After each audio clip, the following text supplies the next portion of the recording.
Baik, untuk mengulas lanjut perkara ini, kita bersama dengan Profesor Dato' Dr. Syed Muhammad Al-Junaid. Syed Junaid, pakar perubatan kesihatan awam, ekonomi, polisi dan pengurusan kesihatan Kuwait University. Assalamualaikum, Prof. Assalamualaikum warahmatullahi wabarakatuh.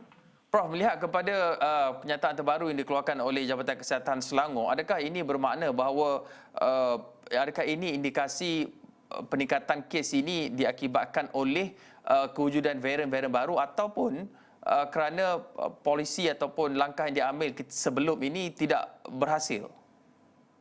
Ya. Terima kasih saudara Hakim. Peningkatan ataupun usaha untuk menambah bilangan katil bagi kuarantin ini merupakan satu langkah yang baik. Tapi apakah yang berlaku di sebalik peningkatan kes-kes ini? Mungkin ada beberapa sebab. Walaupun dikatakan mungkin ada kaitan dengan peningkatan varian yang baru daripada virus COVID-19, sebenarnya saya rasa ini tidak begitu tepat kerana mungkin disebabkan oleh bilangan ujian yang kita lakukan lebih aktif dan tidak ada bukti yang mengatakan bahawa kes-kes yang baru itu adalah merupakan pada varian yang baru. Kerana mungkin kita masih lagi bergelut dengan varian yang lama yang asal yang menyebabkan perkara ini berlaku. Yang berlaku adalah usaha kita lebih intensif untuk mengesan kes dan melakukan kuarantin.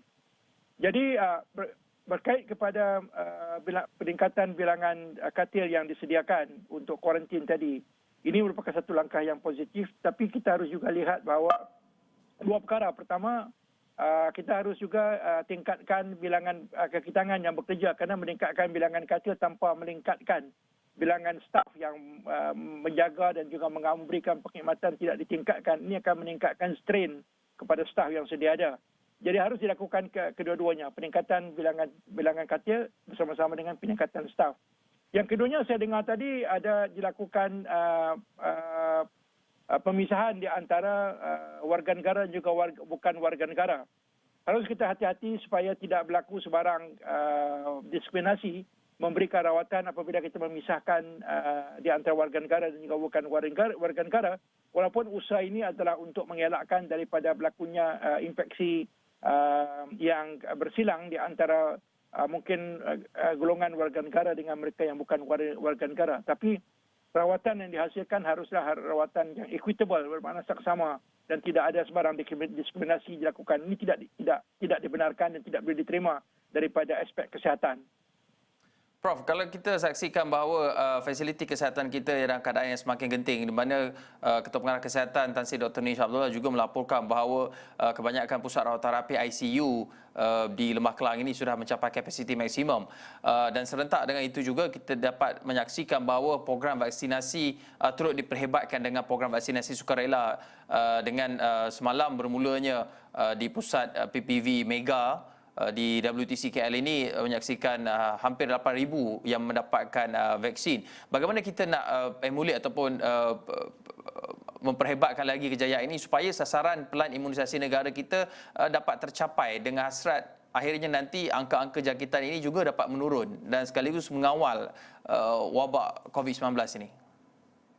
Kalau kita lihat sekarang daripada tindakan-tindakan yang kita lakukan untuk mencegah dan juga mengawal pandemik ini, biasanya kita ada langkah-langkah SOP untuk penjarakan sosial, kemudian diikuti pula dengan pemakaian mask dan juga pada masa yang sama PKP.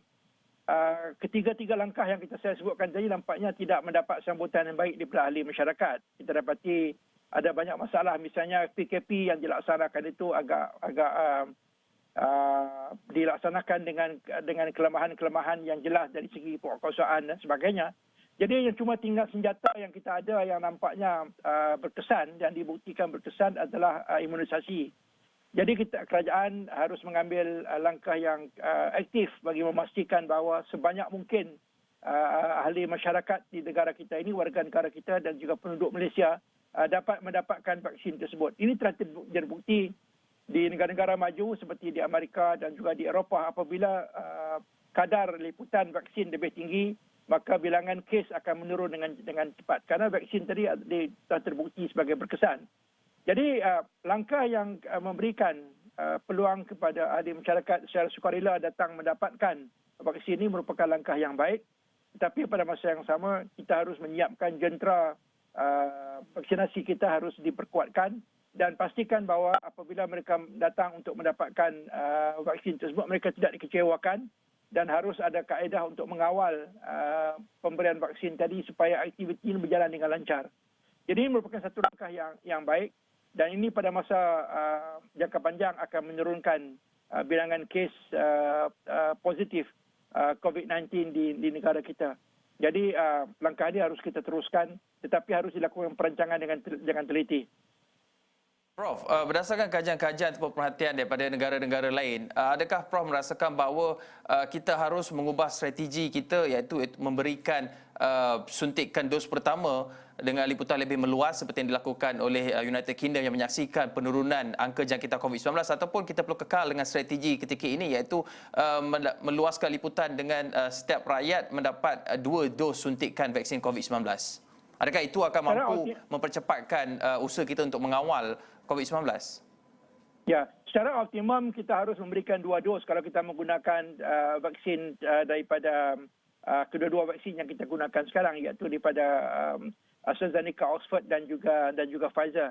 Kedua-duanya harus diberikan dengan 2 dos. Walaupun dibuktikan bahawa dengan 1 dos saja pun sudah dapat menurunkan, tetapi mungkin ini merupakan suatu tinjauan yang tidak begitu komprehensif dilakukan. Jadi saya rasa elok kita meneruskan dengan menggunakan kaedah yang biasa yang disyorkan oleh mereka yang membangunkan vaksin tersebut, memberikan 2 dos. Mungkin pada masa hadapan apabila dilakukan booster dan sebagainya mungkin diperlukan 1 dos.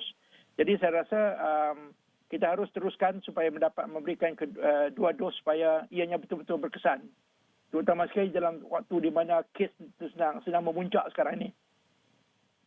Prof, dengan program vaksinasi sedang berlangsung ketika ini menyaksikan bahawa pihak kerajaan atau melalui program imunisasi COVID-19 ataupun PIK memperhebatkan liputan vaksin ini, bilakah kita dijangka dapat mengawal COVID-19 ini atau sekurang-kurangnya kembali menurunkan kepada angka 2 digit? Kalau kita lihat daripada data-data yang ada di negara lain, kalau kita masih lagi di bawah 50% daripada penduduk kita yang belum mendapatkan sebarang suntikan, adalah sukar untuk kita mengawal. Mungkin kesan yang positif akan kita lihat apabila lebih daripada 50% daripada sasaran kita mendapat vaksin. Baru kita akan dapat lihat kesan yang agak positif dari bilangan kes yang menurun. Kalau selagi di bawah 50%, sukar untuk mendapat sebarang perubahan yang positif dari segi bilangan kes yang menurun.